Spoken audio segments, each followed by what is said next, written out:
Alô, amigos que acompanham semanalmente o programa Sustentabilidade. Hoje vamos falar de um tema muito importante, que é o autoconhecimento. E em tempos de pandemia, isso se torna cada vez mais importante. E essa semana foi lançado um livro muito interessante, importante, do meu amigo Luiz Roberto Fava. Fala, Beto, como é que você está, querido? Boa noite a todos, boa noite, Roberto, boa noite a todos que estão aqui prestigiando a gente, nos assistindo. Pois é um tema muito importante, muito antigo e que parece que não vai ter fim. Autoconhecimento vem desde a Grécia Antiga, né, com aquela famosa pergunta, quem sou eu? E até hoje existem teorias, existem artigos, existe muito material, mas parece que a coisa é meio inesgotável, Roberto. Bom, o título do seu livro é O Autoconhecimento, né? E o modelo PSAR. E o modelo PSAR. Talvez seja importante você descrever por que é tão importante o autoconhecimento do ser, né? Autoconhecer-se. Bom, sem autoconhecimento, a gente não caminha, a gente não evolui. Se você for pesquisar a história da evolução do homem, não é? Ela é calcada enquanto naquela célebre frase de Sócrates, lá da Grécia Antiga, quanto mais eu sei que nada sei. Então, o autoconhecimento, ele não é uma coisa estanque, ele é um processo, não é? E é esse processo que caracteriza a evolução do homem no seu percorrer nessa vida do planeta Terra.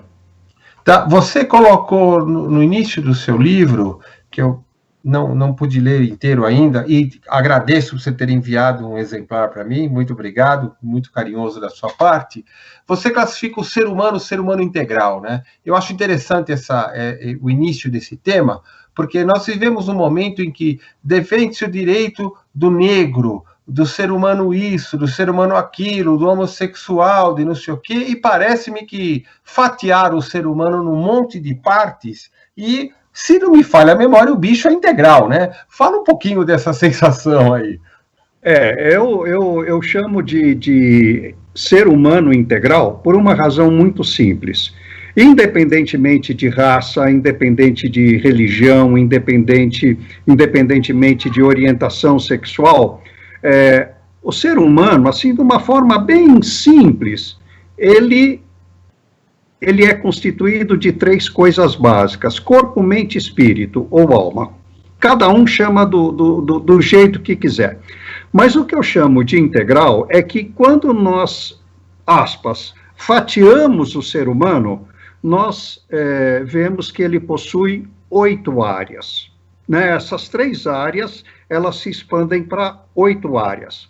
A área física, a área emocional, a área intelectual, a área profissional, a área financeira, a área do lazer, a área dos relacionamentos, e aqui se inclui a família, e a área espiritual. Então, eu chamo de integral quando a gente coloca esse ser humano, esse indivíduo, que na realidade indivíduo quer dizer indivisível, mas didaticamente a gente o divide em 8 áreas, né, para poder ter uma compreensão da amplitude e da grandeza que todos nós representamos ou atuamos nessa vida. Nós não somos pequenos, nós somos grandes. Somos deuses, né? Como disse Jesus, né? E está lá no Gênesis, né, Roberto? Isso. Deus criou o homem à sua imagem e semelhança. Exatamente. E o estudo dessas 8 partes requer um aprofundamento diferenciado. Fala um pouquinho sobre isto. Bom, Roberto, eu estudo autoconhecimento, qualidade de vida, essas coisas já tem 15 anos, não é? Eu comecei mais ou menos em 2005, então durante esses 15 anos, como diz Sócrates, quanto mais eu aprendo, tenho que aprender, mais eu me desenvolvo, mais eu abro a minha mente. Então, quando você fala em conhecer o ser humano, é uma coisa que só tem... Porque se você estudar a evolução do homem sobre a face da Terra, desde quando ele passou lá da época das cavernas, até chegar ao Homo sapiens, né, a classificação de Homo sapiens, a classificação que nós estamos vivendo na atualidade, muito se passou. E o homem evoluiu a partir da sua anatomia cerebral, né, aqueles 3 tipos de cérebro, reptiliano, límbico e o neocórtex. Enfim, a antropologia ela é muito específica e ela consegue explicar isso de uma maneira bem didática, vamos dizer assim. Agora, para cada ser dito normal, que não tem esse conhecimento, esses estudos, essas coisas, às vezes fica um pouco difícil você querer se entender a partir ou de um ponto de vista anatômico, apenas anatômico, ou de um ponto de vista emocional, psicológico, ou de um ponto de vista intelectual. A verdade é que nós temos essas 8 áreas e não estamos prontos. Muitas vezes nós realçamos uma determinada área e não realçamos outra área. O importante é ter conhecimento dessas 8 áreas e saber equilibrá-las nesse processo. Fava, você cita num dos capítulos o mindset, que é uma expressão ultimamente muito utilizada nos negócios, na comunicação. Aborda um pouquinho sobre esse tema. Bom, mindset é um dos termos da moda, não é? É uma coisa muito engraçada, porque mindset nada mais é a maneira que você tem de pensar, a maneira que você tem de... a mentalidade que você tem em relação à tua vida, a sua atitude mental frente aos problemas. Na realidade, é a tua maneira de pensar, a tua maneira de encarar a vida, não é? E isso é uma coisa individual, isso é uma coisa que a tua maneira de pensar pode não ser a mesma maneira de pensar que eu tenho em relação a um determinado aspecto ou a um problema comum que nos atinja, não é? Então é isso, é a tua maneira de pensar. E é claro que esta maneira de pensar, né, sofre uma ação muito grande do ambiente onde você está inserido, né? Então, você recebe influência, quando você é criança, dos seus pais, da sua família, depois você cresce, recebe a influência dos amigos, depois você vai para a escola, recebe a influência dos professores, aí você cresce mais um pouco, resolve namorar, noivar, casar, recebe a influência da parte da família, do cônjuge, e isso nós vamos mudando, por isso que o mindset... Ele denota o teu crescimento mental e espiritual usando um corpo, que é fruto de uma união carnal do teu pai e da tua mãe. Sim. Né? Então, por isso que eu digo que o mindset, ele é individual. Não é? Quer dizer, a minha maneira de pensar é diferente da maneira de pensar do elemento B, do elemento C, e assim, e é isso que faz o homem evoluir, não é? É não sermos estáticos nos nossos pensamentos e na maneira como a gente encara aquilo que a gente está aqui para isso, né? Que é viver, como a gente encara a vida.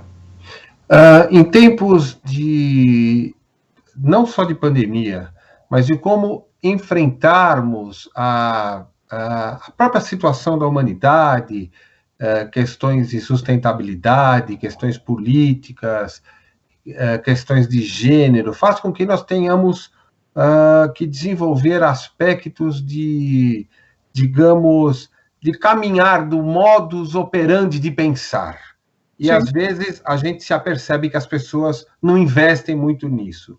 O livro ajuda esse modus operandi, quer dizer, como cria limites e caminho para não deixar o pensamento expandir e se perder? A gente aborda no livro uma linha que vem da Carol Dweck, onde ela estabelece 2 tipos de formas de pensar, 2 tipos de mindset. O que é aquilo que ela chama de mindset fixo e aquilo que ela chama de mindset de crescimento. Não é? E existem muitas diferenças com relação a isso. A realidade é a seguinte, Roberto, a coisa mais simples de você pensar, por exemplo, você começa a receber uma influência do ambiente através dos seus pais, na infância. Aí você cresce, você começa a receber influência dos teus professores, dos teus amigos. Aí você começa a receber influência de várias fontes daquele ambiente onde você está inserido. E isso é que acaba formando os nossos modelos. Quando você não tem a noção de que alguém pensa diferente de você, você acaba entrando em conflito, não é? Muitas vezes até a uma agressão física, não é? Na minha modesta opinião, Roberto, nós não nascemos prontos e não vamos morrer prontos, não é? O ambiente exerce, sim, uma influência muito grande sobre cada um de nós. Eu acho que o nosso crescimento, ele está na razão direta de como nós reagimos às influências, tá certo? E isso inclui tudo, ok? Quer dizer, hoje o que você é hoje, nada mais é do que o reflexo dos teus pensamentos e dos teus sentimentos, não é? Que é isso que é a base do modelo PSAR, que eu cito no livro e que faz parte do título. Retomamos com o programa Sustentabilidade, falando daquilo que mais importa nos dias de hoje, o autoconhecimento. Você que está enclausurado, está sofrendo aí, tem gente que está de boa, tem gente que está surfando legal, ou tem gente que está sofrendo um pouquinho. E o nosso amigo Luiz Roberto Fava, que nessa semana está lançando o livro O Autoconhecimento e o Modelo PSAR, está dando algumas dicas importantes de como você organizar o teu modelo mental, como organizar os pensamentos, através do autoconhecimento. Você estava falando sobre o modelo PSAR, né? Expande mais um pouquinho esse aspecto, Fava, por gentileza. Bom, modelo PSAR. O que é o modelo PSAR? O P representa os pensamentos, o S os sentimentos, o a ação e o R o resultado. Nada mais do que isso, é uma coisa simples, não é? Isso tem na literatura, existem artigos, livros e tal, mas eu coloco esse modelo PSAR da forma como eu vejo daquilo que eu aprendi da física quântica. E na física quântica, tudo é produzido por energia, seja a energia mental, seja a energia física. Não é? Então, pensamentos e sentimentos, energia mental. Ação, energia física. Resultado, a soma das duas. A gente não consegue realizar nenhuma ação se atrás dessa ação não existir um pensamento e um sentimento que nos conduzam a agir daquela maneira, né? E aí a gente colhe o resultado. E por isso que se chama PSAR. Pensamento mais sentimento nos levam a uma ação que nos levam a resultados. É uma equaçãozinha simples, né? O grande problema é como nós vamos usar estas energias. Cada variável. As energias. Então, nós podemos, por exemplo, nos pensamentos e sentimentos, que é a nossa energia mental, usarmos ela de forma positiva ou negativa, que vai nos conduzir à ação, à energia física, que também poderá ser positiva ou negativa. Você pode, por exemplo, ter uma energia mental frente a um determinado fato, te levar a uma ação positiva, e você vai rir, vai ficar eufórico, ou você vai te levar a uma energia negativa, de medo, de vergonha, de raiva, não é? E aí ter uma ação correspondente, um resultado correspondente, não é? Então, esse modelo, naquilo que diz respeito à nossa energia mental, está calcado, eu calco ele na escala das emoções de David Hawkins, que é um psicólogo americano já falecido, e isso tudo está explicado nesse e-book, só corrigindo, não, o livro, ele é e-book, ele não é um livro físico. Tá? Ainda por conta da pandemia, obviamente, e tal. Ok. Então, essa junção dessas energias, aquelas representadas pelo pensamento e o sentimento, que é a energia mental, mais a energia representada pelo teu dispêndio físico para exercer a ação, não é? É que te levam aos resultados. Por isso que eu chamo particularmente a soma da energia mental com a energia física de eunergia, não energia, mas eunergia. É uma energia sua, própria, individual. Com DNA específico. É o DNA, a tua impressão digital, não é? Sim. E isso varia de pessoa, de indivíduo para indivíduo, tá certo? Sim.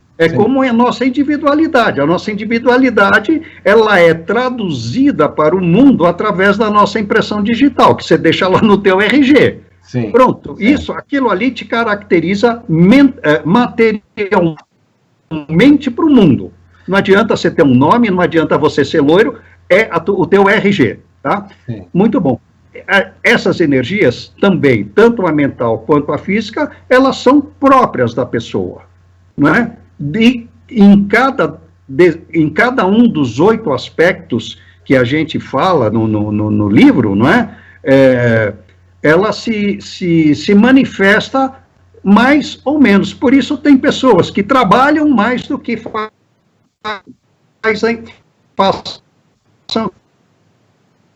atividades mais fáceis.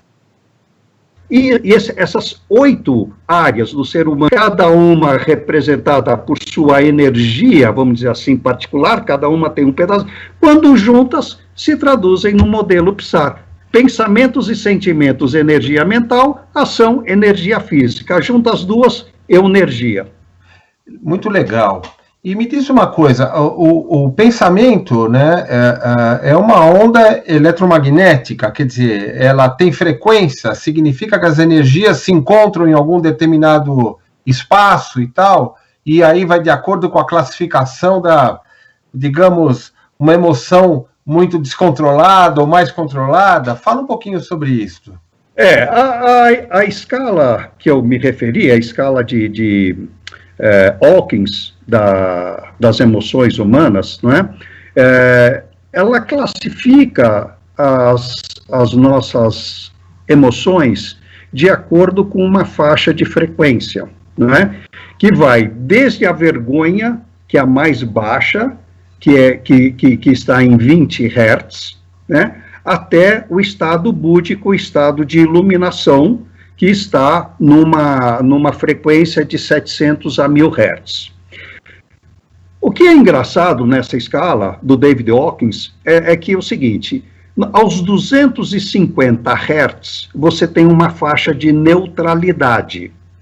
E ligeiramente abaixo, na faixa de 200 Hz, você tem a frequência da confiança.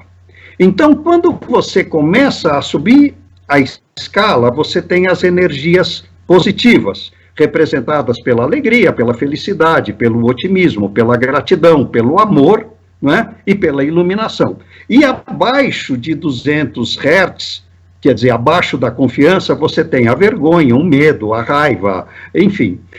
O que é mais engraçado, no meu entender, é que a faixa da confiança está em 200 Hz e a faixa da neutralidade em 250 Hz. E eu acho que é aí o grande segredo que você tem na evolução dos pensamentos das pessoas. É quando você tem a consciência que você vai confiar em si mesmo para mudar, ou seja, você chega na faixa de 200 Hz, aí você tem a faixa de neutralidade, e aí você pensa, paro e volto ou eu continuo? Não é? E aí, o que é engraçado é que a grande maioria da humanidade, não é só no Brasil não, a grande maioria da humanidade vibra abaixo da faixa de 200 Hz. Quer dizer, as pessoas não têm confiança em si mesmos para progredirem como seres humanos integrais. Estava aqui pensando, Fava, deveriam vender um aparelhinho para ficar medindo os caras, né? Até para medir o DNA do pensamento dele, para falar, ó, você não serve aqui para o nosso trabalho, tá? Porque vai chegar um momento, talvez, da evolução humana que deixa. Hoje, sentar no supermercado, o cara mede tua temperatura, né? Para ver se você está com febre. Ok, nós vamos medir. Aliás, eu posso abrir um parêntese? Quando eu medir a temperatura, você sabe que ela é medida com um feixe de raio laser. Sim. Não deixe medir a temperatura na tua testa. Ofereça o punho. Por uma razão muito simples. O uso constante do laser, você sabe que o laser ele atua em profundidade nos tecidos. Ele pode atingir as glândulas de secreção interna, a hipófise e a glândula pineal, que são duas glândulas que têm um papel fundamental na espiritualidade das pessoas. Então, dá o punho e fala, não, pode medir aqui em vez de medir aqui. É uma coisinha... Muito interessante isso, Fava, muito interessante. E isso entra também no processo das fontes de energia que os hindus falam, os chakras e tal, tem essa mesma conotação no pensar, vamos chamar, científico, dos estudiosos? Fala um pouco sobre isso. Bom, aí você tem assim, hoje ainda a humanidade ainda não aceita aspectos da espiritualidade, tá? Os chakras e as correntes de energia, elas fazem parte do hinduísmo há mais de 5.000 anos antes de Cristo, não é? Isso porque antigamente você não abria os cadáveres para estudar, então o ser humano ele era estudado de uma outra maneira, né? E foi aí que se desenvolveu um monte de teorias e de estudos, o estudo dos chakras, o estudo das energias. Você vê, por exemplo, a medicina chinesa, não é? Ela é baseada em meridianos energéticos, não é? Por quê? Porque aquilo foi baseado na época que não se abriam os seres humanos para estudar anatomia. Não é? Era assim uma medicina muito mais intuitiva, vamos dizer assim, e que a ciência mostra que eles estavam certos, não é? Então, você tem que ver qual é a linha que você vai querer caminhar para poder estudar essas coisas. Eu, particularmente, gosto da linha que é a linha do espiritualismo, não é? Quer dizer, eu vejo a coisa do ponto de vista de energias, né? Tanto é que eu estudei um pouco de física quântica, e isso me convenceu, não é? Então, o nosso corpo é apenas um receptáculo de um ser maior que nos é dado através da fecundação e que a gente vai carregar, que tem começo, meio e fim. Né? Tá. Mas, Fava, eu infelizmente tenho que interromper a nossa entrevista, porque já vamos bater os 28 minutos, depois eu consigo subir lá para a rede, tá? Okay. Quero te agradecer muito, tá? Eu posso te pedir um favor só? Pois não? Eu quero só deixar aqueles que tiverem interesse em adquirir o e-book, né? luisrfava@hotmail.com. Pode mandar um e-mail solicitando e aí eu tenho como saber quem está pedindo e para poder mandar o e-book como eu mandei para você. A minha alegria está nos 500 Hz pela tua entrevista. Muito obrigado, Fava. Tá? De coração, porque 500 Hz é a vibração do amor. Obrigado, querido. Obrigado, Roberto, pela oportunidade. Fiquei muito feliz em poder estar aqui conversando com você. E vamos em frente, amando. Amando. E é uma força da humanidade muito poderosa. Obrigado, querido. Nós encerramos mais essa edição do programa Sustentabilidade. Semana que vem tem mais. Um abraço e até mais.